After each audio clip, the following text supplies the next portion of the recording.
Hey guys, welcome back to Contest Prep University. We are in episode 2 of our Maximizing Your Metabolism series. I'm Joe Klemczewski with Adam Atkinson.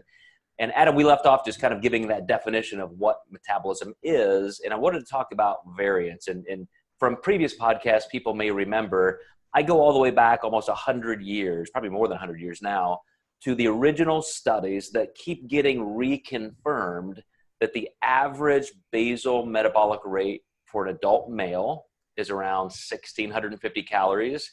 For a female, around 1,350 calories. And when you say average, that's at the 50-yard line of a 100-yard field. So you could definitely see some variance from side to side.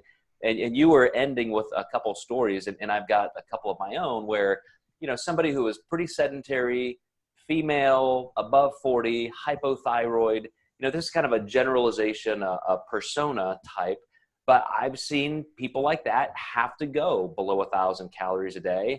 They lose weight just fine. They're happy. That's enough food for them. And then they can titrate back up to maintenance levels and maintain that. I've had other clients that I think the fastest metabolism I've ever seen is a guy who was eating 1,000 calories a day, 150 grams of fat a day. So we're talking, I think, between 4,000 and 5,000 calories. And that was just to maintain. That's just what he had to shovel in every single day. So I think, first of all, those types of numbers can be very startling. I even heard a couple researchers, you know, talking about the same thing, that it's not uncommon to have to move a guy even down to 1,500 calories or sometimes lower, especially to get as lean as a competitor needs to be.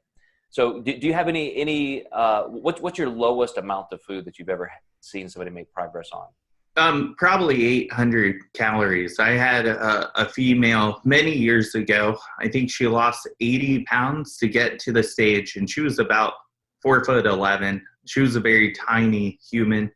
When we looked at her refeed structure, where I would give her a refeed, you know, hopefully weekly, there were weeks where I think I gave her like maybe a 40 carb refeed. It wasn't very much.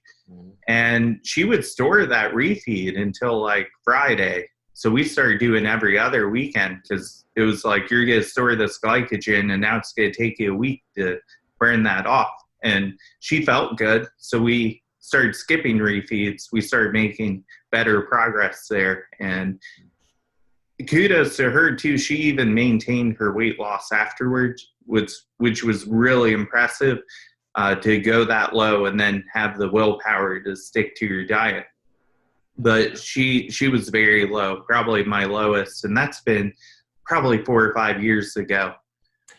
And what I would love for people to take away from this is that there is just absolutely no standard. Again, even if you pick a mean, an average, you still have 50% in either direction that you could skew the scale.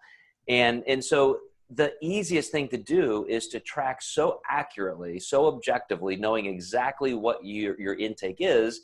And then just like you're, you know, calculating anything else, your miles per gallon in your car, you're just doing the math and you're saying, okay, this is how many calories it takes me.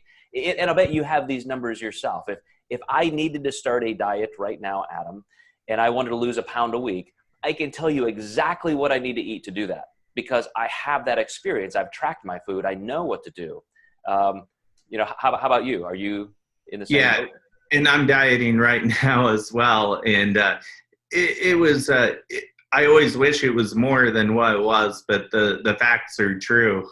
And even treating myself as a client is hard sometimes. But, you know, when I was younger, I used to be able to always eat over 300 carbs and maybe over 70 fats. And I've noticed for me personally, I really can't have that many fats for me. The carbs really aren't that big of an issue, but the moment I start having too many fats, and like especially if they're saturated, it just really hangs on me more than when I was in my 20s. Yeah, the unfortunate thing is a lot of clients now shopping around for coaches will end up, you know, knocking on my door and say, well, gosh, this coach wanted me to eat this few calories, and I think that's ridiculous. That's why I fired that coach. And I said, well, what happens if you eat more than those calories? Oh, I gain body fat.